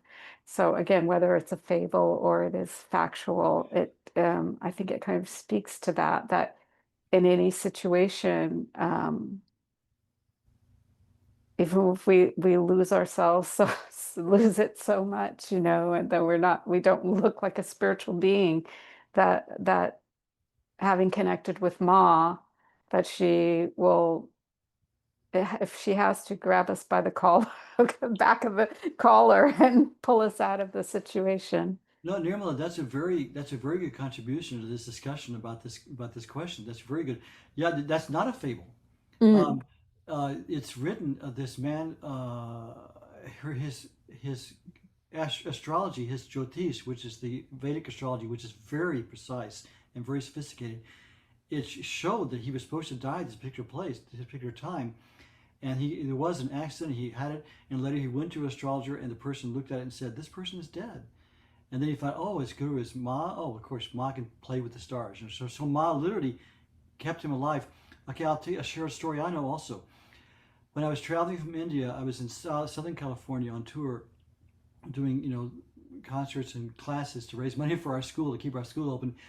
And there's a lady in San Jose. I don't remember her name. She's now kind of a guru in her own right. She's an Indian lady, and she had a large following down there. And she invited me to come and speak and do a kirtan. And I had Ma's paduka with me. I had a pair of Ma's sandals that the lady in Southern California had given me for our ashram, a lady who Pragya knows. Anyway, so I was with this lady, and she came and literally worshipped the sandals, the kumkum and everything. And she told me an amazing story. She said she was from a very rich Indian family, very wealthy, very westernized, very worldly.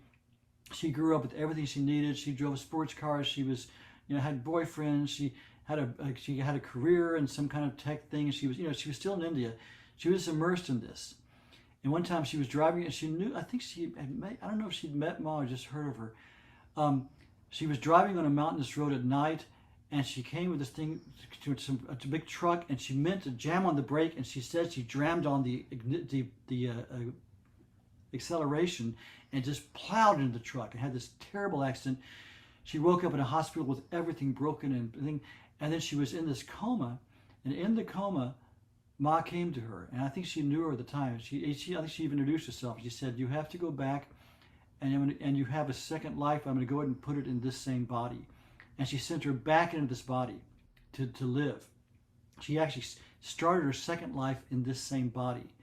And she woke up, and she had a long recuperation period, but she felt she was a totally different person. And she just abandoned everything in her former life and just took to doing sadhana and spirituality. Eventually she came to the West, and she has kind of a following of her own now in San Jose. But I mean, Ma literally put her back into her body, put her from her next life back into this body, because she thought that would be best for her. So yeah, I mean, Ma can do anything. So Ma can make it. She can extend this life. She can give us new life within this life. Anything. She's the mistress of Maya. She can do anything, and it is true. So we won't fall. And however we decide we want to define that in our own heart, but Ma is capable of doing this. Yeah. Interesting. Well, let's give any last minute before we close. There's been so many good sharings here. Anyone else have any comments or anything you want to say?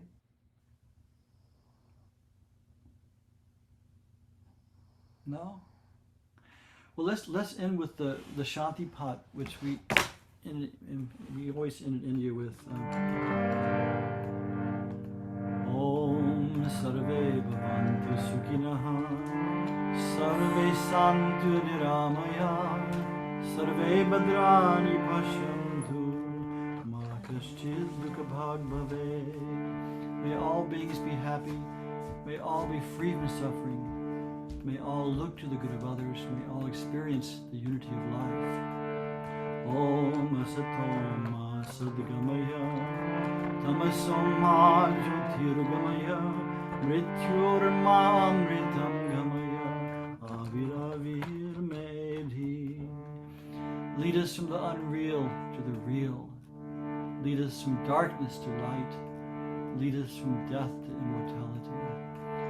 Om Purnamadaha Purnamidam Purnat Purnamudachyate Purnasya Purnamadaya Purnameva Vashishyate. This fullness comes from that divine fullness. When fullness is taken from fullness, yet only fullness remains. Loka samasta sukhino bhavantu. Loka samasta sukhino bhavantu. Loka samasta sukhino bhavantu. Om Shanti Shanti Shanti Shanti. Hari Om Tat Sat.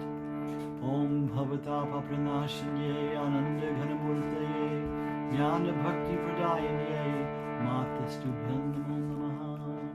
O you who carry us across this ocean of life, who art the embodiment of bliss, who is the giver of devotion and knowledge, that divine mother Anandamayi, we bow to you. Hari Om Tat Sat. Hari Om Tat Sat. Thank you all for coming. Pragya, do we have any announcements about anything you're doing or we're doing? Well, yes, Retreat in India. it's Diwali this week, and we're having on Tuesday night. We're having a Zoom Diwali celebration. I hope you got an invitation, and if not, I can send you one if you just give me your email. And look at the website, anandamayimaashram.com. That's correct. Anandamayimaashram.com. Yeah. And also, we still have room for maybe 2 more people on our India Yatra to Masharanam. We have a good solid 8 people, maybe 10, going to visit Swami Guru Sharan with Ramani and having an 11-day retreat there. So if somebody's still hankering to go. To put a little word in, I'll be there also at that time. Masharanam is an amazing, powerful, peaceful place of Anandamayi Ma, with a Ma temple, Shiva temple, a Kali temple, like Sikh Gurdwara, and full of children. And we have a Gurukul of 50 boys there, and Swami Guru Sharan is wonderful. What? Can't take the children. Yeah, you can't take the children home, Gloria said. Anyway, it's a wonderful place, and it's going to be a great Swakriya Yoga retreat there. So if you can possibly swing it, it's a wonderful time to go to India and be there in the shelter of Masharanam. Any more, Pragya? That's it for me. Thank you so Okay. much for being here, everyone. Yes, Beautiful, thank you all for beautiful coming. It's so satsang. wonderful. And if you're watching the video, try to join us live next month. Every third Sunday of the month, we're here 1 o'clock west of Pacific, 4 o'clock Eastern time. Same link every month. Thank you all for coming, and may Ma bless you, and may we all together progress, never falling under Ma's grace. Okay. If you want to unmute and say hello, always happy to see everybody. Thank you, everyone. Feel better, Gloria. Jai Ma. Jai Ma to everyone. Jai Ma, thank you so much. Thank Jai you. Ma. Good to see you. Thank everybody. you. Touchpad. Jai Ma, Jai Ma. Hey, Ma. Thank you Happy so birthday, much. Gloria. Jai Ma. Yeah, Ma. Jai I'm Ma. saying thank you from the To side. you. Yay. All right. Jai Ma. Bye. Bye-bye. That the one. Okay, that's all, folks. Jai Ma.